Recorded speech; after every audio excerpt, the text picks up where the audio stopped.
明是帝国最尊贵的绝美公主，却没有一个雄性幻想嫁给她，只因公主精神力太低，甚至无法引起兽人热潮，以至于拥有5个顶级兽夫的她，现在还是完璧之身，不但成为全星际的笑话，还被兽夫们要求退婚。恼羞成怒的她每天以折磨兽夫为乐，不仅砍掉人鱼元帅耳朵，做成香煎鱼鳍。末交执行官更是被拔下逆鳞，失去了化龙的机会，甚至白虎战神也被折断利爪。虎鞭炮酒，在他的折磨下，兽夫们终于弃其黑化，不顾契约反噬将他残忍杀害。而因颁奖睡觉的白苏刚好穿输到这个恶毒雌性身上，想到原著的结局，他彻底慌乱，正想着该怎么办时，一睁眼就对上一片带血痕的结实腹肌，腹肌下是一条巨大的银蓝色鱼尾，随着呼吸在黑色锁链下起伏，而他手里还攥着一根滋滋作响的银色电棒，抽得不够爽，还想玩电击是吗？人鱼的声音像淬了冰，他僵硬的抬头，望进一双冰冷的蓝绿色瞳孔，眼前这位正是被他用药逼出原形，锁在药水池中折磨的5大兽夫之一，帝国元帅蓝苍明。他冷声道：“你一个 F 级体质根本无法承受人鱼热潮，就这么想死吗？”白苏一愣，要命了！这条星际头条里最想娶的妖，手感紧实的能夹碎核桃，根本不是他这小身板能承受的。你听我解释，我本来想给你拿营养液的，结果拿错了药水，一切都是误会。我现在就给你松绑。他手忙脚乱去解锁链，结果却滑倒在水池里。救命！他手脚扑腾在药水里拼命挣扎，突然刺耳警报声炸响，监测皇女生命值开始下降，请在场兽夫立刻救援。巨大的银蓝鱼尾一甩，白苏立马呛咳起来：“你到底想玩什么花招？”蓝苍明烦躁地抓住他的腰，绚丽的银蓝色鱼尾泛起淡淡红光，他的热潮已到顶峰，必须给他一个教训。随后他张嘴就往他脖颈咬去，警报器却突然响起，变异兽突破苍蓝海域3号防线，请元帅立刻出征。蓝苍明忽然定住，他深吸一口气，暴力点开他手上的粉红智脑。热潮解药在哪里？在皇女口袋里。蓝苍明果然从他的口袋里掏出一颗黑色药丸，热潮阻断剂，服用后轻则内脏受损等级降低，重则精神力狂化变成无意识的野兽。蓝苍明毫不犹豫吞下药丸，全身潮红瞬间褪去，绚丽的银蓝鱼尾也变得暗淡无光。他扯断锁链，拎着白苏飞身上岸，随后面无表情地转身离开。宽大华丽的淋浴间里，白苏脱下湿衣服，打开热水，蓝苍明留在他身上的蓝色血珠逐渐融化，散发出冰爽海盐的味道，但在这咸香中却透出一丝极淡的苦杏仁味。这个味道他在实验室闻过千百万倍，绝对不会认错。曼陀罗碱，他无意识的呢喃。闺蜜介绍这本兽事文时说，肯定是讨厌他的学生写的，不但药名全来自他刚出版的药剂学图谱，而且最恶毒的雌性反派还跟他同名。由他研发攻克的曼陀罗碱更是摧毁兽人世界的禁药。完了，白苏瞳孔一颤，原主从黑市弄来的根本不是热潮诱导剂，而是让兽人狂化的曼陀罗碱。再过3小时，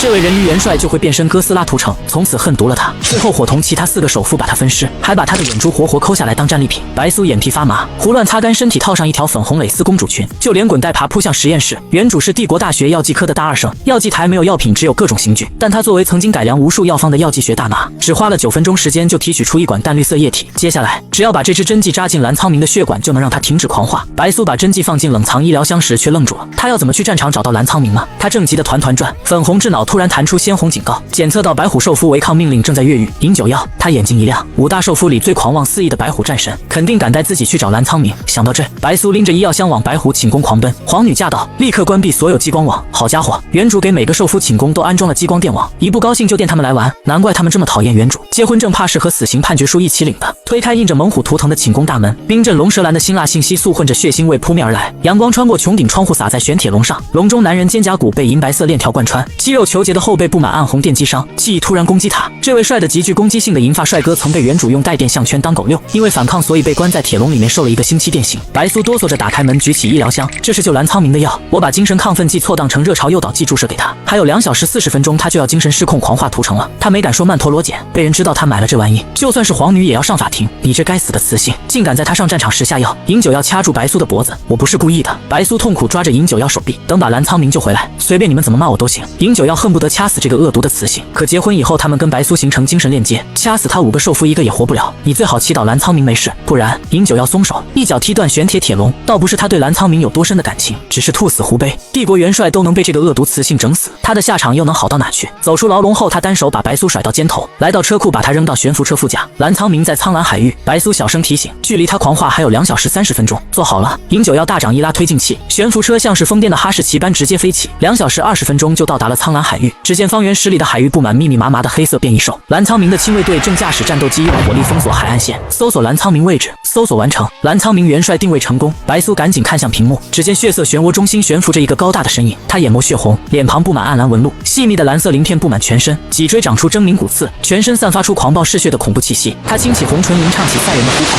海水凝结成冲天巨浪席卷空中，大半战斗机。白苏看见掉落海中的兽人部队，急忙说道：“饮酒药，快去救他们，绝对不能让蓝苍明毁掉自己的亲信部队。”阻止不了，海洋是他的绝对领域。饮酒药烦躁地抓了抓银色短发，我来阻止他。白苏打开医疗箱，把救命针剂紧紧抓在手中。你一个 F 级的废才，就算是他的婚约雌性，也扛不住他的狂化风暴。奇怪，他就算用了精神亢奋剂，也不至于这么快狂化。而且蓝苍明这条高傲冷漠的冰冻鱼素来克制，不会这么失控的。尹九要扭头看向白苏质问道：“你到底给他用了什么？”白苏在他吃人的目光中哆嗦地说出真相：曼陀罗碱，而且他上战场前用了热潮阻断剂，生命值下降了一半。白苏哭唧唧：“快送我下去给他打针！”距离蓝苍明彻底狂化还有4分钟，他还有救。你这条烂命还连着我和其他受缚，我不会让你冒险的。尹九要讽刺一笑：“别在我眼前演戏了，就算他死了，你也不会有事的，毕竟你可是皇女。”白苏皱眉，虽然他不会死，但他会被送上军事法庭剥夺皇女身份。原书里他被剥夺皇女身份后就被拐卖到了黑心奴隶市场，直至被5大兽夫剥皮抽筋分尸才彻底解脱。想要扭转悲惨命运，就必须在这里阻止蓝苍明狂化杀人。还有3分30秒，拼了！他咬牙拍下逃生按钮，银白胶囊包裹他弹出悬浮车朝蓝苍明飞去。你疯了！尹九要立刻跟着跳出去。蓝苍明血色的瞳孔紧盯着胶囊里的白苏，在尹九要准备抓住他时，冲天海浪把尹九要拍飞出去，连同万兽人部队也被海浪远远推开。蓝苍明稳稳抱住从胶囊弹出来的白苏，用鼻尖蹭了蹭他的脸，他俊脸潮红，鼻息炽热，被阻断剂强硬断开的热潮以更加汹涌的方式席卷而来。白苏像哄幼儿园小朋友一样柔声说道：“乖，别动，很快就好了。”蓝苍明看着他微动的红唇，想到香甜的樱桃，可想吃。他低头准确擒住目标，甜甜的，冰冰的。白苏趁机举起针筒朝他脖子血管扎去，却被坚硬的鳞片挡住。警告：距离蓝苍明元帅彻底狂化还有1分钟，请皇女立刻离开。白苏全身僵硬，人鱼修长尾鳍早已绞住他的双腿，让他无法逃离。蓝苍明，你清醒点！他挣扎着去推他胸膛，却被他抓住手腕，强硬扣在身后。人鱼尖锐的犬齿突然刺破他的脖颈，血腥未激的他瞳孔缩成黑色竖线，那是彻底堕化的前兆，让你坏掉。他含混低语着，鱼尾绞住他的力道越来越大。放开我，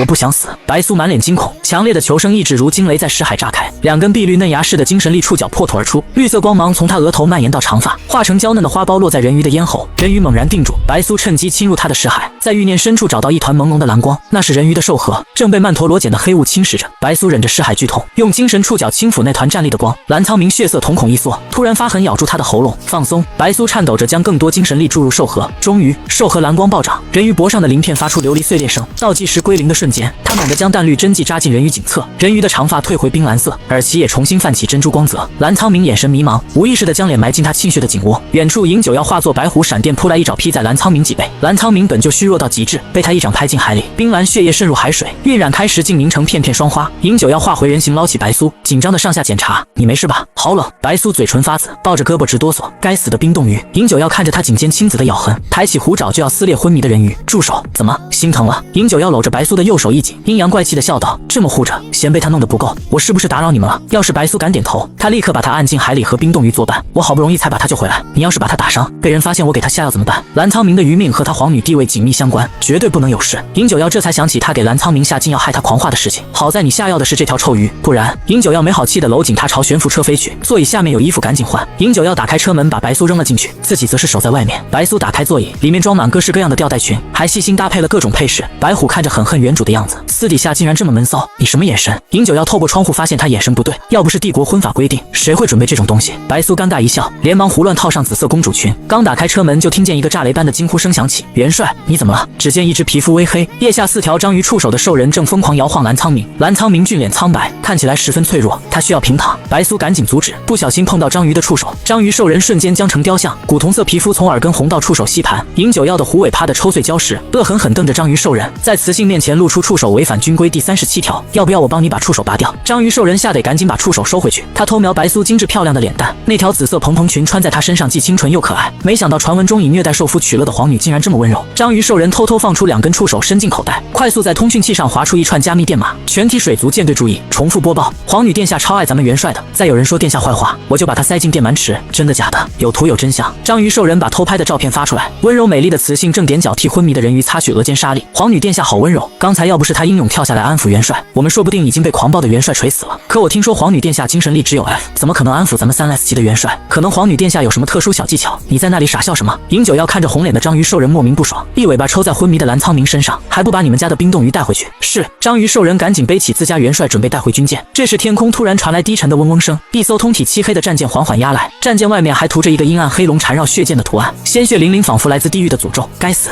他怎么来了？尹九要瞳孔一缩，猛地将白苏拉到身后。战舰降落，一个身形高大的男人走了出来，他眼眸狭长，黑色树瞳透着蛇类特有的冷血，泛着毒液幽光的黑发垂落腰际。此主好久不见。男人猩红嘴唇微勾，低沉嗓音仿佛毒蛇吐信。叶渊。白苏脸色一白，锁骨骤然刺痛起来。莫叫叶渊，帝国执行官，血腥刽子手，也是白苏5大兽夫之一。他是非常罕见的进化型兽人，在无数次生死之战中从墨蛇进化成墨蛟，原本再进化一次就能成龙，却在关键时刻被他剐掉胸口3片护心灵而进化失败。五大兽夫里，人鱼想挖他的眼，白虎想砍他的手臂，但都比不上眼前这位可怕。毕竟叶渊的离婚协议书是用他包下来的皮写的。白苏忍不住打了个哆嗦，紧紧缩在尹九曜身后。叶渊，你不去抓逃犯来这里干嘛？尹九曜护住白苏，鎏金兽瞳紧紧盯着叶渊。叶渊面无表情的冷声道：皇女白苏涉嫌非法使用禁药，虐待法定兽夫，即刻押送审判庭。白苏硬着头皮反驳：我没有，打死也不能承认，不然他就完了。新历2月18日20时，你通过军需官从黑市购入禁药曼陀罗碱，并强迫兽夫蓝苍明使用。叶渊苍白的指尖划过智脑，光幕弹出白苏按着蓝苍明打针的狰狞面孔。不许放，快关掉！白苏俏脸涨得通红，你偷拍是犯法的，这是你上个月亲手签的监控授权书，批准寝宫安装摄像头，还要求镜头对准寝宫大床、水池以及浴室。叶渊甩出一张授权书，白苏的粉红艺术体签名闪闪发光，他红色树瞳闪过恶意光芒。特别执法权允许在法庭播放18禁内容，此主需要我在法庭展示你收藏的电击项圈和鞭子吗？尹九曜脸色铁青，想到被白苏用电击项圈当狗溜的场景，胡伟猛地抽碎旁边石头，原本脸颊泛红、眼冒星星的章鱼兽人也用看变态的眼神看向白苏。冤枉啊，那些道具都是原主急油用的，罪证确凿，你还是乖乖就范，别逼我动粗。白苏脸色煞白，好不容易救下蓝苍明，难道还是无法脱离被剥夺皇女身份、流落黑心的剧情吗？他两眼一翻，很干脆的晕了过去。等他再次恢复意识时，他已经躺在自己寝宫的粉色大床上了，耳边还传来3个兽夫争吵的声音。叶渊阴森森的质问蓝苍明：你被他害得半死不活，为什么还要帮他隐瞒禁药的事？难道真被这个恶词迷住了？没有，蓝苍明冷淡的回道，只不过在我狂暴加热潮、兽核快要崩溃的时候，是他用精神力触须救了我。尹九曜震惊，他觉醒精神力触须了，是什么等级 ？S 级吗？白苏记忆碎片突然翻涌，原主16岁时曾经测出具有 S 级潜质，激动的女王陛下亲自为他挑选蓝苍明等帝国最强兽人做丈夫，可成年礼那夜他却进化失败跌至 F 级，连精神力触须都没长出来，导致他变得疯狂暴力，以虐待兽夫为乐。叶渊冷笑，不可能，从他成年至今，每次检测都是 F 级。蓝苍明淡定道，是与不是，一测便知。尹九曜兴奋，来人，赶紧给他测一下。白苏紧闭双目，压下激动的心情，这次检测就是自己翻盘的最好机会。说到这，就不得不提雌性精神力等级对兽人的重要性。雄性兽人等级越高，越容易进入狂暴模式，雌性等级越高，则精神力的治愈能力也越高，所以高阶兽人都会匹配相应等级的雌性。一般来说，高阶雌性还可以长出精神力触须，精神力触须可以通过和兽夫亲亲抱抱滚床单来提升等级。触须等级越高，吸收兽核能量速度越快，制造精神力药剂的质量就越好。因为雌性身体柔弱不能上战场，所以雄性兽人都是携带伴侣秘制的精神力药剂上战场。蓝苍明和尹九曜都是3S 级别的兽人，叶渊虽然进化失败，但也仍然是2S 级别。婚前他们可以通过军部等渠道购买高级精神力药剂，可婚后只能由此主提供。原本白苏进化失败5大兽夫是打算拒婚的，毕竟他们之间等级差距太大。可女王用白苏有可能恢复 S 级为由吊着他们，并承诺1年内他无法恢复就自动离婚，他们才同意嫁给他。白苏知道叶渊不会放过自己，所以这次精神力检测是最好的翻盘机会。只要他能恢复 S 级，叶渊再恨他也会为了小命跪在他脚下唱征服。这时穿着白大褂的医务人员拿着检测仪器鱼贯而入，电极片贴上额头的瞬间，白苏开始召唤精神力触须。小乖乖，快出来，给这些家伙一点小小的震撼。可不管他怎么呼唤，神力触须都像死了一样。白苏后颈渗出冷汗，指尖深深掐进掌心，他分明记得那2条嫩芽般的触须在蓝苍明识海是多么凶猛。出来啊！他在脑海中嘶喊，指甲几乎掐破掌心。你们明明就过人鱼的！仪器红灯骤然亮起，机械音冰冷刺骨，精神力等级 F， 不可能！白苏猛地睁眼，撞进叶渊讥诮的树丛里。叶渊勾开白苏的上衣，在他的锁骨凹陷处刮出一滴细细的血珠。亲爱的雌主，您是想用蝴蝶骨做灯罩呢，还是头盖骨当酒器，或者是人皮沙发？他的红色树瞳闪烁着恶毒光芒，指甲的触感让白苏汗毛直竖。他用眼神向尹九曜和蓝苍明求救，救命！这里有变态蛇精病啊！蓝苍明表情冷漠，视而不见。倒是尹九曜猛地钳住叶渊手腕，要杀他也等离婚以后再杀。他掌心被叶渊毒钾的毒液腐蚀的滋滋作响，仍强硬道：别忘了，我们精神力跟他绑定在一起，弄死他我们也活不了。真遗憾。叶渊甩开尹九曜的手掌，我可是很期待听到您的惨叫声。白苏闭目装死，被毒蛇做成人皮沙发，被白虎拍成肉饼，被人鱼撕成刺身，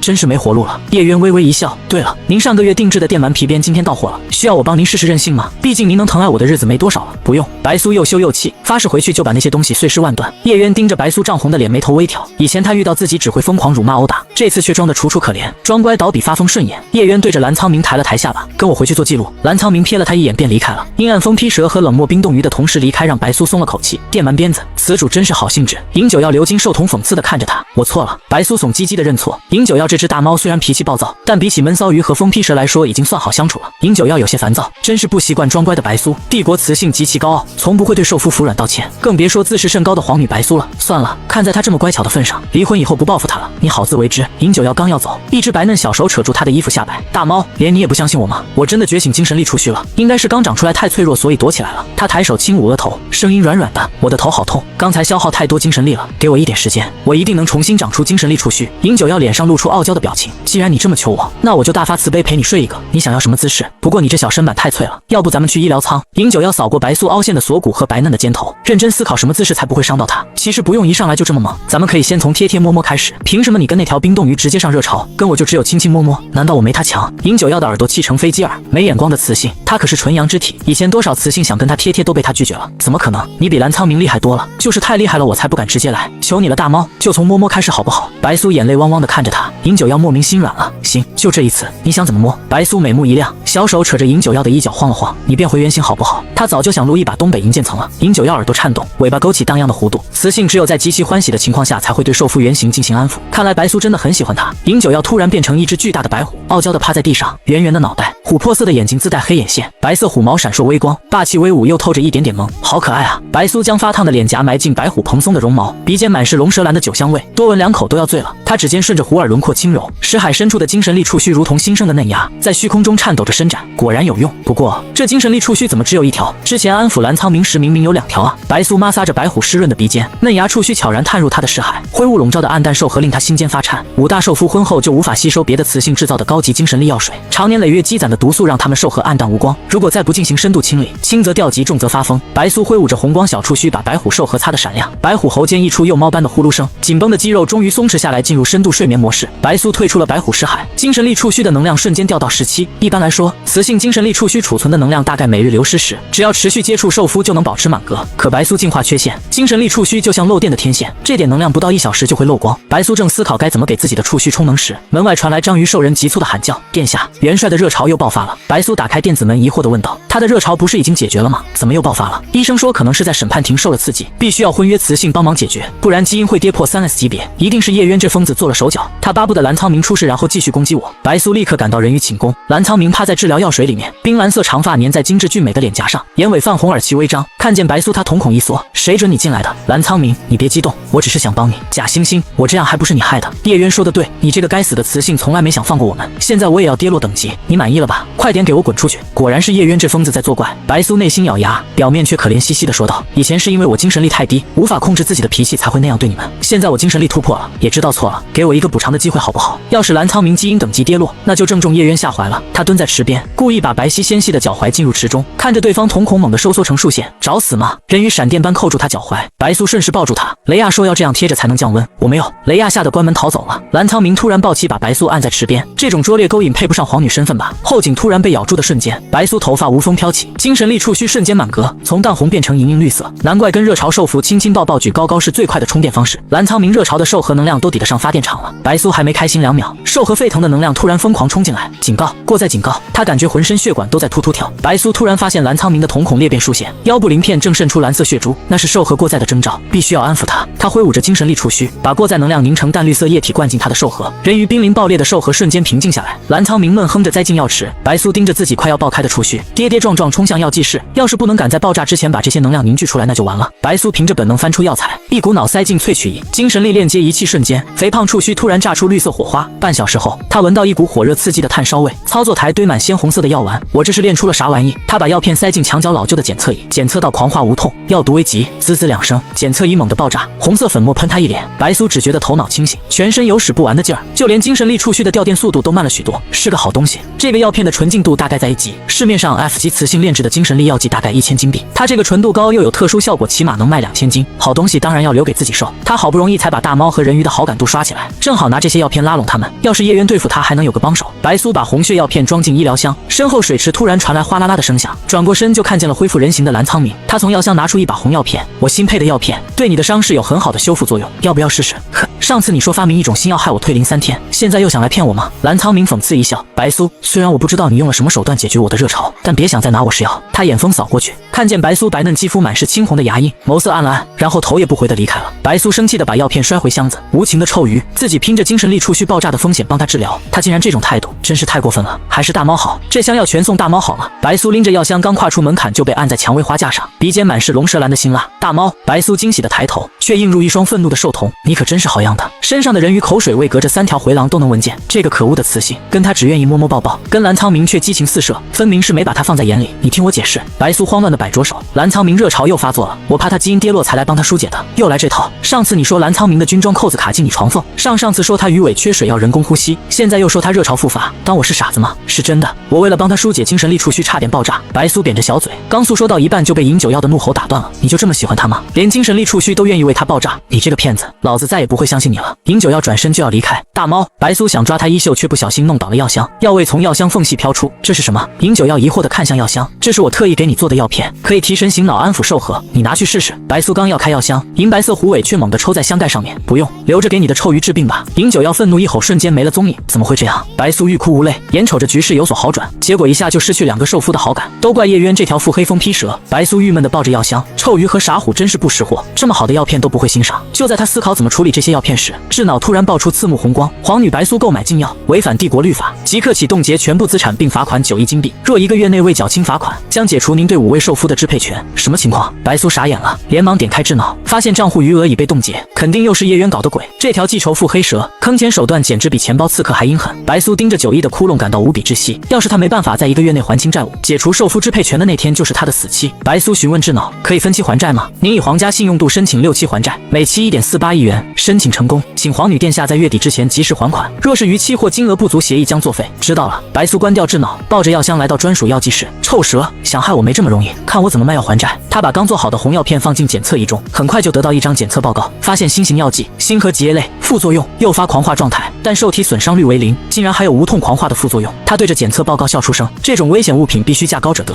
先标2500金币一片好了。这箱药大概有5000片，那就是1250万金币，算是不错的收入了。白苏在原来的世界就是药剂学天才，光靠自己发明的药剂专利配方每年就有上亿收入，而在兽人世界药剂师的地位更加崇高，有些偏远星球的领主见了高级药剂师都得敬礼，就连饮酒药这样的白虎战神，每个月总有那么几天红着眼，求够高级药剂稳定情绪，所以只要白苏拼命炼药，6个月还清9亿不是梦想。拼了！白苏立刻链接新网注册小号取名9岁，然后召唤出开店小助手，我想注册一个药店，需要什么手续？尊贵的磁性用户您好，检测到您正注册售卖特殊药水的店铺，可跳过考试直接开通，但需每月完成3次雄兽精神抚慰直播，直播3小时保底3000万，请问您是否愿意接受？白苏眼睛一亮，在古地球干直播可是暴利行业，在兽市应该也差不到哪里去吧？安抚雄兽的方式必须按照你们的规定吗？星际某直播中心总部7层，巨大的悬浮光屏前面坐着一只头戴银灰耳罩、紫发乱飞、黑眼圈浓郁的狐族青年，他叫诺兰德，是兽人安抚直播专区的负责兽。直播间已经很久没有新雌性加入了，眼瞅营业额逐月下降，诺兰德急得不行，他现在就想找个好糊弄的新人来尝试新的直播，结果刚好发现一个0级小号雌性在申请铺面，他迫不及待发弹窗询问，10几分钟没回复，他原本已经死心，没想到那边又有动静了。看完问题，他直接把电子合同发了过去，年薪5000万，礼物您3平台7，特殊巨额礼物您6平台4，直播时长每月播满18小时即可，合同期限2年，这是精神力 Def 级别阁下的待遇。若您是 BC 级别，年薪翻1倍 ，A 级阁下年薪翻3倍，直播内容由您自己定，只要每次安抚3个兽人的就行，用什么方式也是您自己定。诺兰德发完合同，不由得在心中暗自揣测，不知道这个雌性是什么等级，最好是急着用钱的傻白甜，这样才好操控。白苏看完合同很心动，年薪5000万，换算成月薪就是400万左右，而且每天只需要直播3小时，剩下的时间练药卖钱，好好努力的话就能按时还债了。而且他还可以在直播安抚兽人的同时卖自己的药片，一举两得。他看完合同后给对方发消息，最后一条改成蒙面直播，我可以戴全息面具，但不可以和被安抚的兽人直接接触。白苏扭头，镜子映出一张绝美的脸庞，他的父亲是3S 级黑狐，女王母亲是 S 级君主斑蝶，血脉绝对高贵，可他却没有任何受态特征。医生猜测他可能是成年进化失败导致的，没有受态特征是原主心病之一，一提就发疯，所以这个条款他是不可能遵守的。诺兰德皱眉，低级雌性刚来签约的时候都很胆怯，可眼前这位不但要求蒙面出镜，甚至不愿亮出等级标识，签订一个来历不明又隐藏身份的雌性太冒险了。可以想业绩下滑，他就决定拼一把。诺兰德把纸质合同传送出去，白苏收到合同后吩咐智脑逐条检查看有没有问题。皇女殿下，合同没有问题。白苏爽快签名，启动 S 级隐私锁，开放权限仅限中央 AI， 不允许任何人查看。5分钟后，诺兰德收到对面签好的合同，他盯着生效的 S 级保密协议，用力揉了揉黑眼圈。他签的是主播合作条约，怎么变成 S 级保密协议了？这时系统提示音响起，签约对象已启用最高隐私权，除姓名、9岁与性别标识外，其余个人信息均不可查询。诺兰德不由得瞪大眼睛，最高隐私权只有位高权重或者是神秘的巫族才有资格使用，难道是年轻巫族带着历练任务来的？诺兰德打字的手都在颤抖。系统，帮我搜索这个最高隐私权属于哪里。搜索完毕，已排除帝都权贵、终极高级雌性的使用可能，疑是来自巫族保护区。如果真的是巫族雌性，那我岂不是捡到宝了？诺兰德的虎耳不受控地炸出白毛。尊贵的阁下，您打算什么时候直播？我建议您选在周六晚上黄金8点，我会为您准备最好的推荐位。可以。白苏简短回复：5大寿夫都不在家，随便他浪。阁下，您现在就可以申请开店了，后续有什么需要随时可以找我。真诚的诺兰德愿意为您效劳。诺兰德打了个紫毛狐狸头的笑脸。智脑，这家伙怎么突然变得这么谄媚？皇女殿下，您启动 S 级隐私锁，他对您恭敬是正常的。我身份暴露了吗？白苏悚然一惊，我已经抹除关于您的一切痕迹，不会追查到您身上的。你还怪聪明的。白苏抬手看粉红智脑，以后就叫你小粉红吧。他习惯性的摸摸夸奖，没发现智脑底下的粉光瞬间变成荡漾的星星。诺兰德办事极快，不到1小时，白苏的初级药师证书就发下来了。小粉红帮我注册店铺，新药取名狂血丹，装修模板参考古地球修真界的万宝楼真品阁，再想点劲爆的标语，然后上架100片狂血丹，单片5000金，10片打9折，50片打85折，愿意为您效劳。不到半小时，某因医药区的民间偏方板块出现了一间名叫9岁药尊的秘密小铺，店铺里面祥云环药、青铜炼丹炉上空，红光闪烁的狂血丹排列成北斗七星的模样，2名穿着霓裳雨衣的貌美仙子矜持的拿着药品鉴定书，童叟无欺，假一赔10。白苏十分满意。下线的时候已经是深夜11点，他洗完澡后又上新网查看店铺销售情况，浏览量怎么会是0？小粉红，你确定网络没故障吗？白苏指尖发颤的戳着光屏，您可以申请爆红发财流量套餐，并聘请当红女主播做代言，这么一套推广下来要多少钱？爆红发财套餐200万，网红代言费500万，刷单好评100万。呵呵，白苏看着自己赤红的余额，发出来自穷鬼的苦笑。皇女殿下不必灰心，只要您在周6直播的时候推广狂血丹，一定能大爆。我签的是娱乐主播，又不是带货主播。白苏指尖摩挲着狂血丹的琉璃瓶，眼睛突然一亮，有了！他立刻联系诺兰德，关于周6直播安抚雄兽的名单，我有个想法。我想安抚的雄兽必须满足3个条件：具有新网影响力、重度精神力要毒，急需狂化对战。诺兰德手指颤抖地敲着光幕，阁下，您提出的要求最少也是 A 级以上的兽人才能达到，就要 A 级。他精神力触须刚长出来就能给3S 的白虎和人鱼做安抚，现在电量充足，安抚3个 A 级兽人应该没问题。诺兰德瞳孔猛地收缩，敢说出这样的要求？对面的雌性最少是高级，难道真的是巫族天才出山历练？尊敬的阁下，您看过合同，应该知道 A 级兽人抚慰失败的赔偿金，抚慰失败我赔双倍，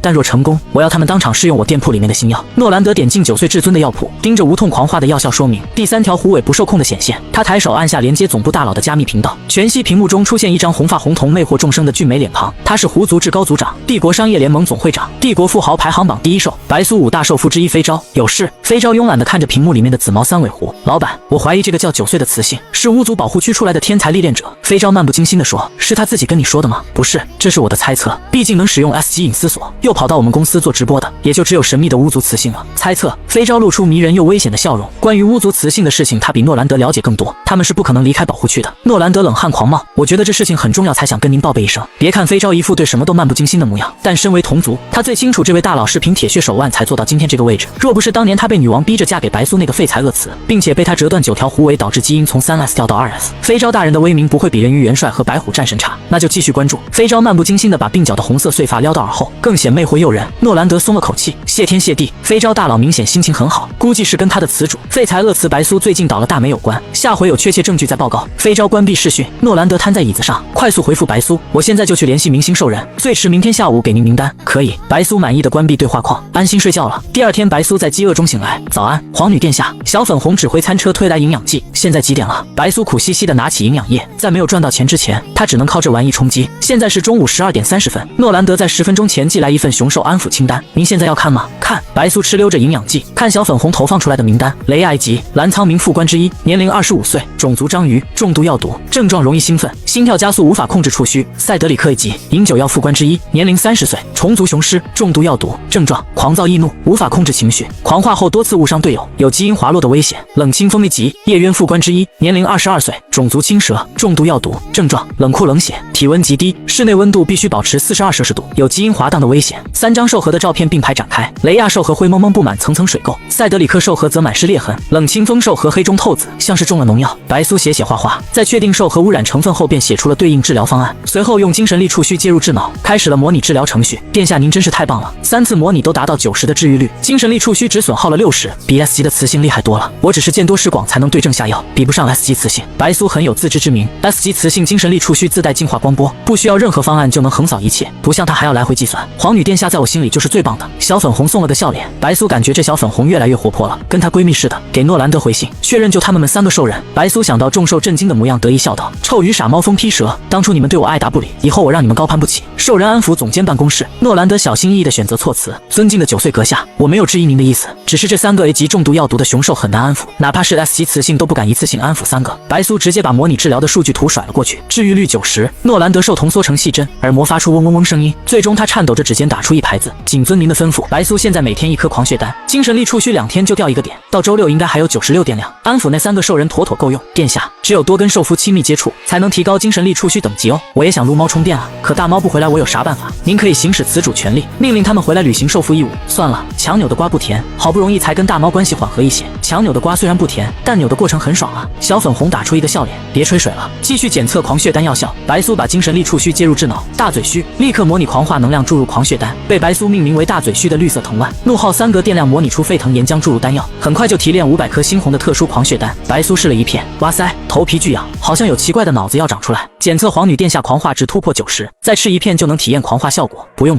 有效就行。白苏用力挠了挠头皮，寄6片给诺兰德。直播安抚成功以后就给那3只服用。是。白苏看了看时间，狂化效果大概3分钟，对战斗型兽人来说也已经够他们干翻战场了。人鱼舰队医疗室，治疗药池，滴滴声响起。雷亚拿起智脑看了一眼，顿时欣喜若狂，我中了！8条触须从他腋下弹出，瞬间捅穿天花板。紧急呼叫，雷亚狂化无法镇静。蓝苍明戴着白手套的指尖抵住他的眉心，把他冻成冰雕。雷亚连忙喊道：我没疯，我只是抽中兽人安抚的直播互动名额太激动而已。雷亚艰难地举起智脑，你确定这种安抚有用吗？蓝苍明修长白皙的手指一弹，雷亚身上的蓝色冰霜瞬间消退，他激动地从空间袋掏出一个黑褐色的古朴龟壳，我用祖爷爷留下的龟壳算过，大吉之兆，给你1个星期假，不成功就去丰兽所报道。雷亚满脸自信，谢谢元帅，我一定会回来的。对了，我帮您和皇女殿下也卜了一卦，雌雄恩爱，大吉之兆，您真的不回去看看殿下吗？出了这么大的事情，他一定很需要您的安慰。蓝苍明青绿色的兽瞳猛地一缩，白苏被罚的是叶渊第一时间就通知他了，还让他赶紧转移财产，免得被白苏强制还债。他垂眸整理铂金袖口，漫不经心问道：饮酒要怎么说？感觉傻猫跟白苏感情不错，自己发狂那天，他不但陪白苏冒险前来，还在叶渊面前百般维护他。白苏看他眼神明显很欣喜，蓝苍明莫名有点想揍猫。白虎统帅正在黑峡谷巡逻，那里通讯不好，统帅可能还没收到消息。元帅，皇女殿下身为 F 级雌性，不知付出多大代价才成功帮您安抚，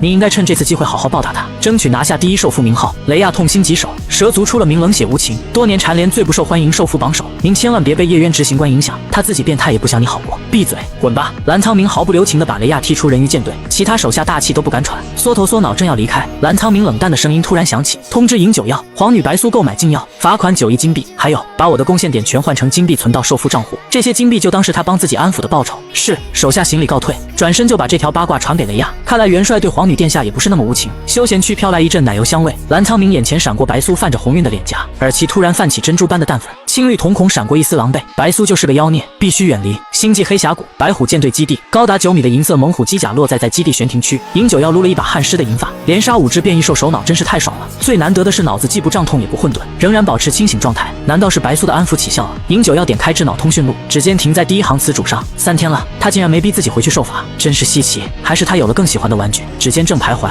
机甲内部通讯器突然响起：统帅，塞德里克找您。饮酒药扔下智脑，看向光屏对面的副官：我已经帮你选好坟场，血色骷髅池，1级变异兽首脑，最适合你战死的地方。塞德里克严肃道：统帅，我还不想死，我刚收到一份雌性安抚合同，请再给我一次机会，若是安抚失败，我将自行了结。奸诈狐公司的合同。饮酒药手指摩挲着下巴，那只奸诈狐狸从不做亏本生意，可以试试。谢谢统帅。塞德里克紧绷的脊背略微放松，他不是怕死，而是不甘心。好不容易从原始部落拼杀到最高白虎舰队，他不想输给药毒摧残。哪天直播我去瞅瞅。饮酒药舒适的靠在椅背。周6 8点，知道了，退下吧。饮酒药关掉光屏，他双手交叉枕在脑后，眼前浮现白苏璀璨的笑容，蜜糖般的声音甜甜呼唤道：大猫，你真好。他心中一动，抓起智脑正要拨号，蓝苍明的头像突然弹出一条消息：皇女白苏购买禁药，罚款9亿金币。饮酒药兽瞳猛地一缩，禁药热潮。蓝苍明，白苏为了冰冻鱼竟然舍得出9亿罚款，就这么喜欢那条鱼吗？真是个没眼光的笨蛋雌性。咔嚓，饮酒药硬生生捏碎智脑，心像泡在醋酸一样难受极了。他的兽瞳爆出血丝，开着银虎战甲飞向变异兽巢穴，瞬间碰出血色浪潮。帝国审判所副官办公室，冷清风戴上黑色军帽，拿起文件走进叶渊办公室。叶渊带着无框镜片，正在审批文件。惨白灯光照亮他俊美的侧脸和泛着毒液光芒的黑发。他把文件放到叶渊面前，恭敬道：“执行官大人，皇女殿下使用皇家信用点申请了分期付款，他变聪明了。”叶渊垂眸微笑，原本想早点送他上路，看样子又要多等几个月。不过我不介意陪他玩玩，迟点送他上路也一样。冷清风见叶渊没别的吩咐，躬身道：“属下告退。”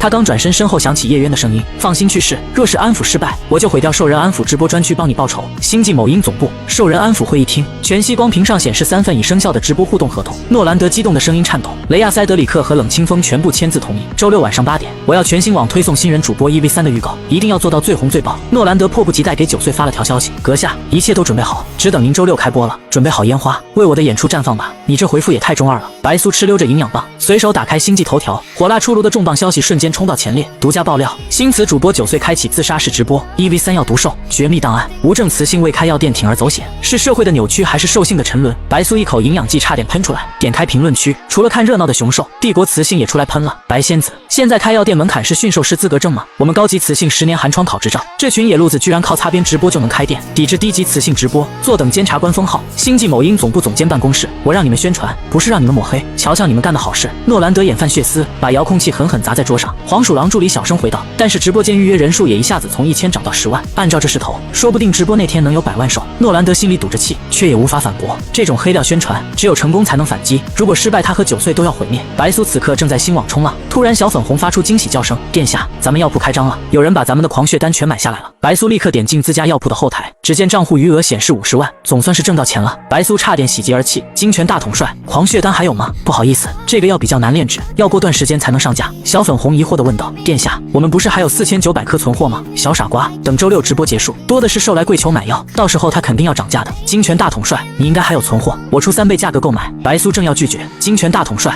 5倍、10倍、20倍，这兽是不是有病啊？白苏眉头紧皱，感觉自己好像被盯上了。开个价，多少你才肯卖？小粉红忍不住道：“殿下，20倍也不少了，我的狂血丹没这么值钱，这种天价橄榄枝的背后说不定是精心伪装的陷阱。您不必多疑，我对您没有恶意，只是您炼制的狂血丹非常适合我服用，看得出来您是个极其有天赋的药剂师，不知道您有没有兴趣跟我合作？条件随便您谈，无论是帝都户口还是全新身份信息，我都可以帮您解决。您若是有金钱方面的需求，也可以直接提出来。”金泉大统帅在聊天框晒出厚厚的财产清单，随便一张清单拎起来都是1元起价，真是令人心动的条件。要不是身份特殊，他还真想应聘了。等等，小粉红突然冒出一阵红光，有兽在追查我们 IP， 我已经截停并展开反追查，查到了，是新网有名的黑客机械疯狗，机械狗已经毁掉账户，不过我查到他和金泉大统帅账号有关联。等等，金泉大统帅竟然是非招？你说什么？白苏瞪大眼睛，难以置信地反问。他的 IP 地址是虎尾星兽爪联盟总部，非招是联盟盟主，虎尾星是他的私人星球，所以我确定他就是非招本兽。白苏眼前突然闪过一张魅惑众生的绝美脸庞，兽夫非招天生9尾，聪明高傲精明算计，却在进化时被他硬生生砍断9条尾巴，基因从3S 跌落2S，对他的恨意不比叶渊少，分尸时候选择生吞他的心脏，作孽啊！白苏叹了口气，给金泉大统帅回了条消息：您的条件令我心动，但我需要事件考虑。随后便关闭聊天框下线装死了。虎尾星球兽爪联盟总部，非招面前摆着一盒狂血丹，他今天刚收到药丸，就给不同种族的兽人战士使用了。12个战士用了狂血丹以后，药毒检查都大幅度下降，虽然只有10个战士狂化成功，但狂化结束后躯体却是零损害，的确是令兽震惊的好药。非招点开一个秘密账号，里面有只机械黑狗正在追踪9岁药尊的 IP。老板，他的智脑等级太高了，我们根本无法破解他的防护墙，还反过来被他下了一波病毒，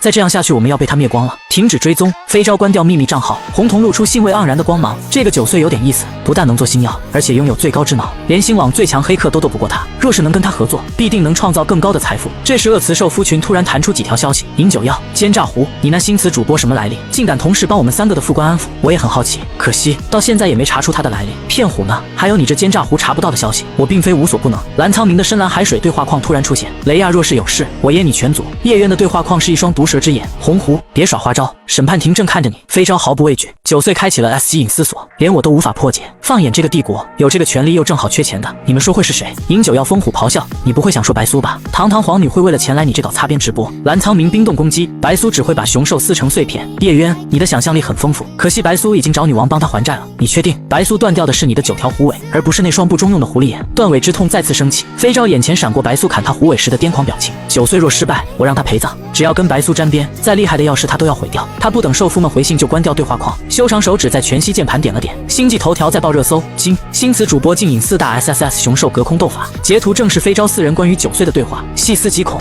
这3头疯兽可是人与白虎独交的副官，要是换成别的兽夫，还有争宠厮杀的可能。这4头躲白苏那个恶词废材还来不及。某银民间偏方板块新开一家9岁药尊的秘密小铺，上架新药叫狂血丹，号称去除药毒无痛狂化，不过已经售卖完毕，目前缺货中。9岁竟敢自称药尊，帝国药剂教授都不敢用这称呼吧？支持飞昭让他陪葬。可嗨，正在喝水的白苏被热搜和评论呛得咳嗽。老天奶，这4只怎么斗起来了？他都穿上马甲躲进星网了，怎么还是逃不过被兽夫追杀的命运？小粉红安慰道：“您别紧张，飞昭说失败才要陪葬，您肯定会成功的。等您治好那3只疯兽，一定会成为星网最受欢迎的雌性，到时候就可以用9岁这个马甲去攻略5大兽夫了，然后被他们揭穿真面目，最后撕成碎片吗？”白苏翻了个小白眼，不会的，高级熊兽都很理智，只要您精神力对他有用，他就不会放弃您。靠利益得来的感情，就像沙子做的城堡，一个浪过来就崩塌了。白苏很明白自己的情况，他摸摸小粉红笑道：“总之2手都要抓，5大兽夫的好感度要刷，直播这边也要弄好留条后路。”转眼就到了万众瞩目的开播日，雷亚、塞德里克、冷清风3兽提前来到直播间，全息头盔闪烁银辉光芒，可远程链接雌性的精神力触须。最显眼的是中间摆放的银白座椅，是风兽所的特殊发明，专门用来束缚狂化的兽人。欢迎欢迎！神色憔悴的诺兰德上前想跟雷亚他们握手，却得到3道冰冷注视。9岁主播呢？雷亚好奇张望。9岁主播不在我们公司。诺兰德尴尬的收回手，他会通过全息网络的精神力链接帮你们进行梳理。距离直播开始还有20分钟，你们先入座。他小心翼翼地指了指银白束缚椅。行啊，雷亚一屁股坐下，几十根银白色金属绳弹出，牢牢把他困在椅子上。你什么意思？把我们当囚犯吗？诺兰德吓得贴在门板上颤抖。还请3位理解一下，咱们专区还有上百号工作兽，你们不做咱们不敢干活。要是这3只一起发疯，整栋楼都会被他们铲平。老赛、阿冷，你们就配合一下呗。雷亚笑嘻嘻的招呼。诺兰德看见3只疯兽被牢牢束缚，这才放心离开。9岁阁下，情况不妙啊！诺兰德忧心忡忡给9岁发消息，没想到他们3个提前进入了半狂化。没事，他们看着挺清醒的。白苏通过摄像头看着被束缚在椅子上的3只疯兽，比起狂化成哥斯拉的蓝苍明，这3只简直就是小可爱。那我先用公司账号给你预热一下。诺兰德打开公司账号，打上9岁直播间预热标签，瞬间涌进100万人。公司已经很久没有这种热度了，简直是恐怖如斯。往常给新词预热都是以采访形式，但9岁不露脸，直播间又无兽敢靠近。诺兰德干脆把摄像头对准3只被紧紧束缚的疯兽。我没看错吧？雷亚他们这是半狂化了。建议直播间改名狂兽的临终关怀。刚问过塔罗牌，牌面显示主播药丸，超高热度再次把直播间推上星际头条热搜榜。倒计时归零的瞬间，白苏把精神力触须接入智脑。9岁新词劲爆开播，虎尾星球兽爪联盟总部，奢华宽大的新主房，飞昭正和其他3位兽夫开全息会议。9岁到底什么来头？我家通讯兽追踪他 IP 失败，反而被他放了一波病毒，军舰差点瘫痪。饮酒药尾巴烦躁的拍打桌面，飞昭红瞳一弯，我提醒过你，他不简单，想笑就大声点。饮酒药朝飞昭竖起中指，扭头看蓝苍明和叶渊，别说你们2个没去追踪。叶渊和蓝苍明同时板着脸说道，正要去，谢谢避雷。如果9岁今晚真能成功安抚他们，那他等级最低也是 A 级，甚至可能是 S 级。叶渊猩红嘴唇弯出镰刀般锋利的角度，一个野生的 S 级雌性，你们就没什么想法吗？你已经有雌主了，别的雌性什么等级关你屁事。饮酒药满脸不屑，叶渊冷笑一声，白苏那个恶毒废雌凭什么做我雌主？你想当他的狗是你的事，别把我和你相提并论。你他娘说谁是狗？饮酒药一尾巴抽碎钢铁把手。白苏是因为精神力混乱才会做出那些疯癫事情，自从他长出精神力触须以后已经变好了。上次他帮我梳理兽核以后，我就一直保持清醒，状态非常好。不信你问冰冻鱼，他之前狂化和热潮也都是白苏解决的，说不定是女王给了他什么宝贝，又或者是他自导自演。叶渊嘲讽道。饮酒药怒骂，臭不要脸的毒蛇，难为你还是审判庭的执行官，竟然把出轨说得这么清新脱俗。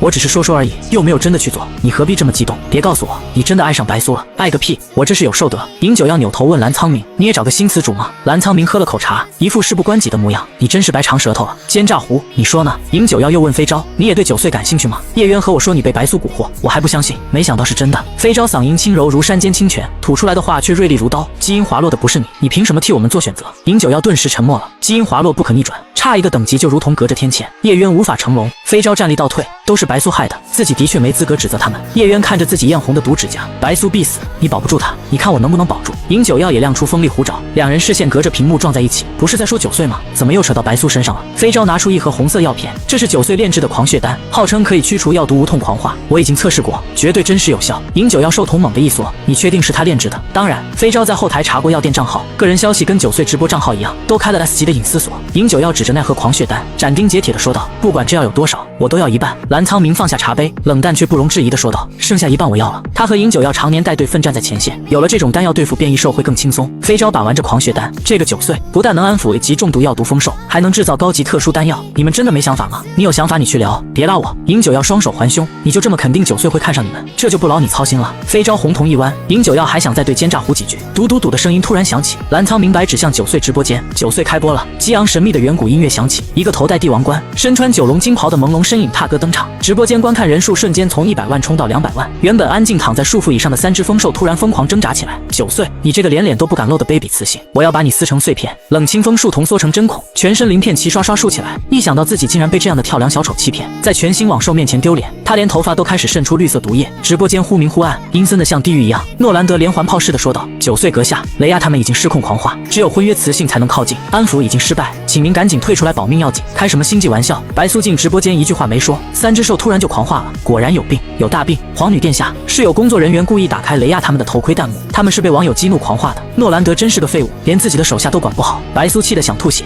他抬手，精神力触须化成一条黑色长鞭抽向冷清风，一击就发疯。这点定力也配做叶渊的副官吗？长鞭倒转，抽在塞德里克脸上，闭嘴，再吼把你牙拔了。最后抽在雷亚触须上，在雌性面前露触须是犯法的，再动我就全切了。霹雳3鞭，白苏强势控兽震翻全场，冷清风鳞片收缩，毒液停止滴漏。塞德里克收起獠牙，身形恢复正常。雷亚8根触须像看见天敌，哧溜缩回腋下。阁下，您疯了吗？怎么能在直播间殴打他们？诺兰德快疯了，你这是嫌弃他们狂化不够快吗？直播间观众只看到白苏抽打3只疯兽的样子，弹幕再次疯狂弹射，太过分了，杀兽不过头点地，这个9岁绝对是变态，这根本不是安抚是屠杀，我要带截图去星际监管局投诉。9岁滚出星网，滚出直播圈，抵制和投诉犹如怒海声波，把整个直播间淹没。黄鼠狼助理拿着光屏匆匆忙忙跑过来，咱们兽人安抚直播区收到投诉100万，公司股价暴跌5个点，星际监管局要求我们立刻停止9岁直播，关闭整个兽人安抚专区进行整顿。突然9岁直播间灯光全部恢复，照亮3只安静的疯兽。虎尾新主楼，蓝苍明点开慢镜头回放9岁鞭挞画面，他每一鞭都抽在雷亚他们狂化的源头部位。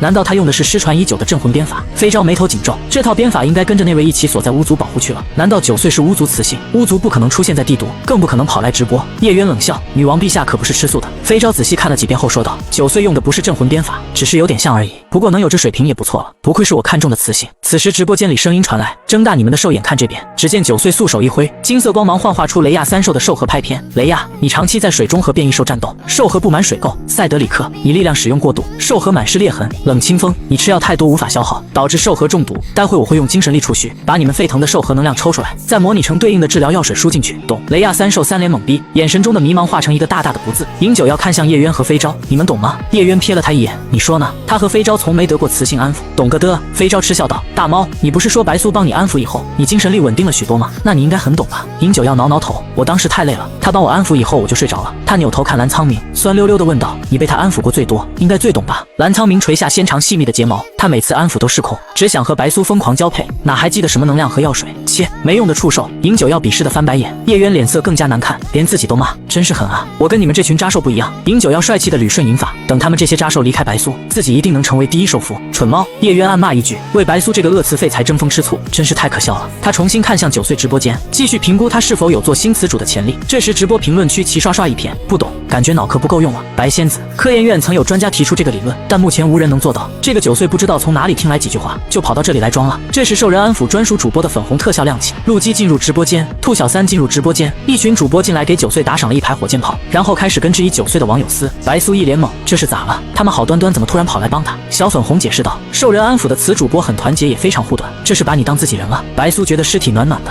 他点名白仙子，帝国雌性搞安抚就跟抽奖似的，精神力触须进去一顿乱搅，能不能活全看兽夫运气。就这水平还敢在这里鬼叫，睁大眼睛看好了，这才叫安抚。白苏的大嘴须突然变成绿色针管，刺入雷亚太阳穴，灰蒙蒙的水垢逐渐脱落。雷亚兽核焕然一新，检测兽人狂化值0，药毒检测0。全息头盔机械声响起，雷亚身上的束缚绳自动脱落。白苏霸气放话，看清楚了，这才叫终极安抚。白仙子的 ID 骤然灰暗下线，数不清的观众打赏让9岁直播间再次冲上热搜。虎尾直播公司的股价从暴跌5个点立刻逆袭上升6个点，红线图还不停往上攀爬，赶紧起来干活！诺兰德大吼道：“超管都给我打起精神，绝对不允许有人搞破坏，再出现什么带节奏的直接踢出直播间。”帝国研究院高级寝室，白仙子爱丽丝脸色铁青的拿起通讯器：“父亲大人，我有事汇报，这个叫9岁的雌性竟然公然质疑研究院的安抚有问题，哪来的狂徒竟然说出这么可笑的话？”帝国研究院院长埃德蒙生气地点开视频，结果看完后僵在原地。这是镇魂鞭法？不对，只是相似而已。这个叫9岁的雌性主播竟然靠自己的技巧成功安抚一只进入发狂期的重度药毒疯兽。这样的安抚技巧应该由帝国研究院申请专利和研究院共享利益，而不是在直播间白白教导那些低级雌性。这是在挑战帝国研究院的百年基业，必须制裁。埃德蒙铁青着脸拨打星际监管局和审判庭的电话。9岁直播间礼物特效一直没有停过。小粉红激动地说道：“殿下，目前打赏流水已过1000万金币，咱赶紧把剩下2个治好，然后再给狂血丹打广告。”小粉红可没有忘记这次直播的最终目标。好嘞，白苏刚要给塞德里克治疗，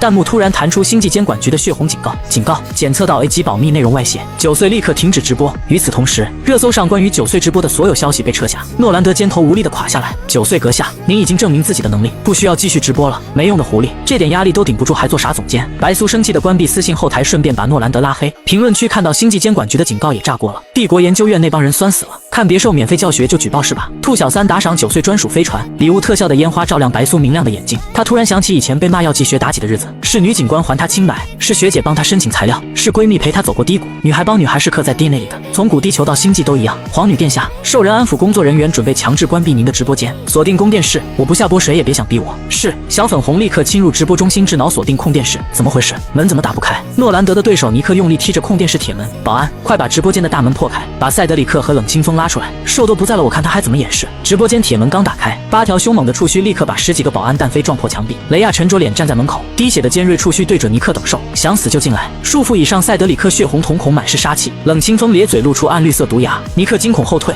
差点忘了里面关的是凶兽，拉他们出来是找死。白苏命令道：“雷亚关门。”是。雷亚正要关门，诺兰德冲着大门歇斯底里地喊道：“阁下，您还有大好前途，请不要以卵击石。”白苏冷笑：“谁是卵谁是石，你们说的不算。”雷亚朝诺兰德竖起9根中指，然后砰地关上大门：“你们两个躺下。”白苏挥动精神力鞭子，把塞德里克和冷清风抽回束缚椅子，两凶兽立刻躺平不动。随后他催动大嘴须化为绿色导管，刺入2兽的太阳穴，瞬间完美修复他们的兽核。兽神在上，300万在线观众激动地狂敲光屏。妈妈问我为什么跪着看直播，我说9岁就是俺弟神。内部消息：帝国研究院全新网封杀9岁，他的药店都被封了，那直播间为什么还在？是9岁大神顶住了压力。呜，天底下怎么会有这么好的雌性？9岁教我知识就是我亲慈，慈母已经帮我们打碎知识壁垒，我们要帮他抗住阶级压迫。上，300万兽人跟蝗虫一样到处发疯。吃瓜兽人了解到事情原委，立刻加入点火大军，星星之火开始燎原。帝国研究院寝室，爱丽丝突然砸碎桌上的药剂瓶，浅蓝瞳孔倒映9岁霸气身影。我连靠近药毒兽的勇气都没有，可9岁就是做到了。他不是对手，他是领路人。爱丽丝洁白脸上闪过一丝坚定，她火速注册小号9岁是我慈母，加入孝子大军，开始发帖点火。虎尾新主楼爆出一连串夸张的笑声，饮酒药的耳朵炸成绒毛，笑声震得穹顶大灯都在晃。叶渊、飞昭，你们两个要是嫁给9岁，新网到处是你们儿子了。叶渊俊脸难看，声音像脆了冰。飞昭，你签主播不设年龄限制吗？我想换词主不是换词母，擦边主播年龄不能超过30。飞昭微微一笑，9岁肯定不是大妈。这时，通讯器紧急通知声此起彼落，诺兰德焦急的脸出现在光屏。老板，帝国法院发来紧急通告，再不让9岁下播就要吊销我们公司执照。红蛇副官脸上鳞片绷紧，执行官大人，帝国研究院和星际监管局同时投诉9岁，说他违反帝国信息传播法，要求我们立刻派人去捉拿。叶渊凝视着禁令文件冷笑，有人害怕凉茶变成海啸，竟敢同时向他施压，用专利垄断救命之事。帝国研究学院早就烂透了。饮酒药点了点9岁的虚拟身影，他这么拼命对抗帝国研究院和星际监管局，你们要是拖他后腿，还怎么做星际大慈父？既然他们怕凉茶变海啸，那便让浪潮来得更猛烈些。飞昭红瞳一弯，先恢复9岁直播间所有权限，接着上大号打赏。飞昭打赏9岁兽神降临 X 时，叶渊只犹豫了1秒便也跟上了，有点意思。饮酒药眼中闪过兴奋光芒，蓝苍明不声不响挥动指尖，40个兽神降临降落9岁直播间，绚丽五彩的夸张特效能把人闪瞎。星际直播总区首页打赏榜9岁直播间空降低，哪来的豪兽竟然打赏40个兽神降临？我没看错吧？这不是皇女白苏的4大兽夫吗？3200万金币，皇女知道她兽夫们花钱这么野吗？皇女被罚9亿金币，她的兽夫不但不帮忙，反而跑来打赏女主播，这是要在全新网面前出轨吗？审判庭执行官带头违抗自己部门禁令，谁说叶渊是审判庭活阎王？从今天起他就是我的大慈父。别说了，趁解封赶紧给慈母刷一波礼物。9岁的孝子们纷纷打赏，各种各样的礼物变成雨点哗啦啦啦落下。帝国研究院院长办公室，埃德蒙瞪大眼睛，难以置信地看着飞昭4兽4个大号出现在直播间。星际监管局局长亚历克吞了吞口水，这4位莫非是看上9岁了？全新网无兽不知，恶慈皇女强娶5大兽夫被他们极端厌弃，只是碍于女王面子才定下1年后自动离婚约定。现在距离离婚还有半年，他们竟然就开始挑选新的词主，而且还把动静闹得这么大。不过9岁的确是个有实力的高级雌性，换成是他也会心动的。亚历克小心翼翼地说道：“院长，如果连他们都认可9岁，或许我们该重新评估他的价值。”你说的对。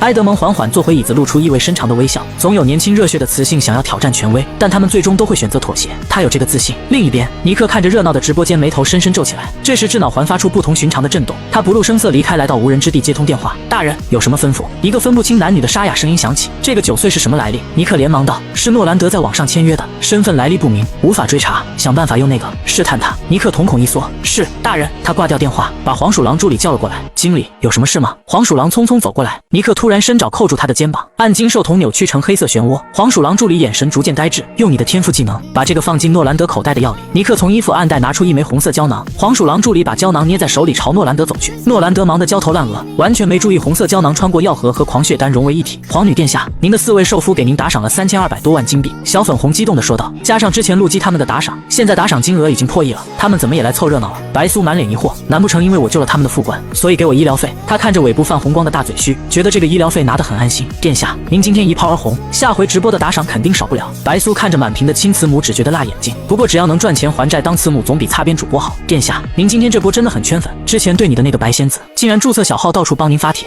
还给您打赏了2艘专属星舰，价值20多万。对了，她还是帝国研究院院长的女儿，名叫爱丽丝·白鹤兽人。此时直播间小礼物仍然刷个不停，虽然星际监管所把9岁热搜全部压下了，但直播总区打赏榜第1的位置却无人敢压。开玩笑，那可是帝国武力最强、资本最厚、心肝最黑、拳头最硬的4大兽人打赏上去，敢撤下来是嫌命太长。此时已是新区10点整，虽然打赏的人还很多，但白苏却不打算继续直播，连续安抚3个A级中毒兽人，他感到十分疲惫。尊敬的9岁阁下，感谢您的帮助。雷亚、塞德里克。冷清风右手放在胸口位置，朝白苏的虚拟身影深深的鞠了一躬。9岁阁下，以后什么任何需求都可以找我，雷亚愿意为您效劳。雷亚单膝点地，阳光帅气的脸上满是倾慕和崇拜。塞德里克愿意为您效劳。塞德里克也单膝跪地。冷清风犹豫片刻，也默默跪下。他们3个都是丰兽所预定尸体，要不是被9岁阁下挑中安抚，早就狂化发疯了。正在看直播的饮酒要不爽的啧了一声。塞德里克是部落出身，野性十足，他靠着拳头够硬才把他打服，没想到9岁一顿安抚就把他收下了，真是没志气。冰冻鱼，你那臭章鱼副官的嘴脸这么可恶，就不想打他吗？饮酒要揶揄地问蓝苍明。蓝苍明低头喝茶，冰雕玉砌的俊脸仍是一片冷淡。雷亚一直都是颠颠的，说不定哪天突然辞职跑去追随9岁，他都不会诧异。疯批蛇，你不是最恨属下反水吗？饮酒要又去挑拨叶渊，叶渊嗤笑一声，他相信冷清风对他的忠诚，如果冷清风真能入9岁的眼，反而对他有利。评论区立刻爆了，雷亚你们想偷家是吧？我报警了，慈母大人看看我，我能文能武，能做儿子也能做老公。9岁后台私信瞬间暴涨999加，白苏随便点开几封，好样的，简直就是兽人求偶行为大赏现场。殿下，根据帝国法律，您贵为皇女最少可以娶108位受夫，除了5位正夫，其他有喜欢的都可以收下当侧夫。小粉红觉得自家殿下这么好，收300个受夫都是应该的。你是想害我肾衰竭吗？白苏翻了个小白眼，光是5大受夫都够让他头疼了，再来100大受夫，是嫌他死得不够快吗？我现在只想赚钱还债，受夫只会影响我拔剑的速度。白苏打断小粉红的唠叨，他看着半跪在直播间的雷亚他们，用平静的声音说道：不必，我选择安抚你们也是有条件的。诺兰德，把东西拿进来。他现在只想赶快进入试药环节，结束这个疲惫的晚上。是，阁下。诺兰德神色复杂地看着直播间的虚拟身影，他原本只想签约一个擦边主播搞业绩，没想到一不小心签到大神。若是能把这场直播搞好，将成为他人生里程碑。可他能力太差，没能把控全场，反而一直拖后腿。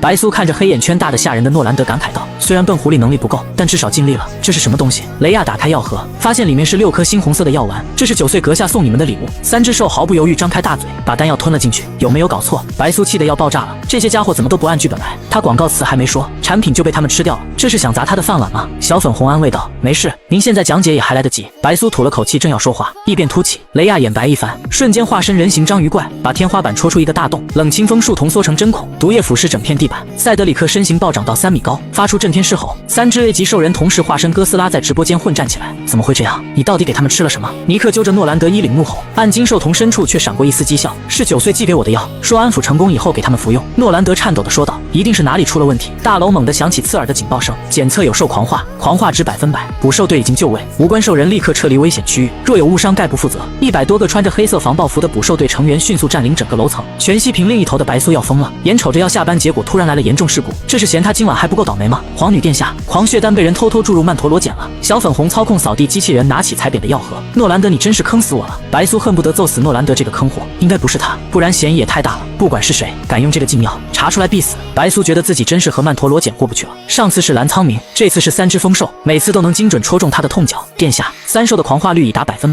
精神值-100，您不是他们的婚约雌性无法靠近，而且您触须电量不足，不可能安抚他们。疯兽所即将爆破，你必须下播离开。白苏摇头，不，我一定要救他们。他拿起猩红的狂化丹说道：能对付狂化的只有狂化。太冒险了，他们不值得您这样付出。小粉红急的声音都变调了，他们要是死在直播间，那我的名声也全毁了。白苏打开瓶盖，吞下第一颗狂血丹，她是注定成为炮灰的恶毒女配，想要改变书中的悲惨命运，就要拼尽全力做好每一件事情。小粉红看着白苏泛着红光的精神力触须 ，CPU 疯狂运转推算，皇女殿下狂化救人后可能出现的危险，最大的危机就是精神力触须使用过度衰竭，关键时刻必须有充电桩来救命。他查询五大兽夫目前所在位置，饮酒妖在黑峡谷，蓝苍明在苍蓝海域，飞招在虎尾星球，只有叶渊在帝都。虽然叶渊变态了一点，但也只能靠他了。小粉红模拟白素口气，写下一封强制兽夫侍请令，放在邮箱，随时准备发出去。虎尾星，饮酒妖尾巴猛地抽碎合金地板，眉间虎纹狰狞炸开，金色树瞳死死盯着直播画面。三大副官浑身血管暴突，嘶吼着撕碎四周的一切。飞招，他几乎是从牙缝里挤出这个名字，这就是你保证的万无一失。蓝苍明迅速放大截图，指尖在光屏上划出刺耳的声响。狂血丹颜色不对，雷亚手里的可能掺了曼陀罗碱，空气瞬间凝固。叶渊的蛇瞳骤然收缩，帝国竟要敢用在我的副官身上，幕后黑手真够嚣张的，被他抓到一定剥皮抽筋凌迟处死。飞招的红瞳猛地一暗，魅惑众生的俊脸无比难看。现在嫌疑最大的兽是他的同族诺兰德，他身为老板兼族长也难脱关系，我自会处理。飞招打开通讯器，把诺兰德抓起来，直播间每一只兽都不能放过，我要亲自审问他们。处理。饮酒妖突然笑了，虎爪捏碎桌角，老子的副官要是死了，我就拆了你的狐狸骨头喂狗。飞招，这是审判庭的工作，我已经派人去逮捕诺兰德了。叶渊紧紧盯着飞招，你最好期待他和你的公司都能经得起搜查。飞招忽然勾起一抹冷笑，叶渊执行官，你是在怀疑我包庇同族吗？他打开光屏，弹出安保部队的实时画面，不如看看谁的动作更快。飞招和叶渊针锋相对的时候，9岁直播间的评论区也是一片混乱。雷亚他们不是已经安抚成功了吗？怎么又狂化了？9岁给他们吃的药有问题，能让狂化兽人精神负100的只有禁药。9岁该不会是叛军派来搞恐袭的吧？陆基，你放狗屁！他要是想害雷亚他们，何必辛辛苦苦安抚？评论区争论不休。帝国研究学院院长办公室，埃德蒙发出畅快的笑声，还以为9岁有多了不起，没想到竟然会出现这种重大失误。飞招他们再厉害也保不住他，继续封杀他的一切消息，全网注销他的所有账号，给他罗列100条罪名，然后向主脑申请解密调查他的信息。只要他的身份信息曝光，哪怕是 S 级雌性，我也能让他名声扫地。是。亚历克激动地点开通讯器，9岁霸气的声音突然在直播间响起，大家不要紧张，这是我给大家送的福利。接下来我就给大家演示真正的终极奥义，如何安抚精神力负100的狂化疯兽。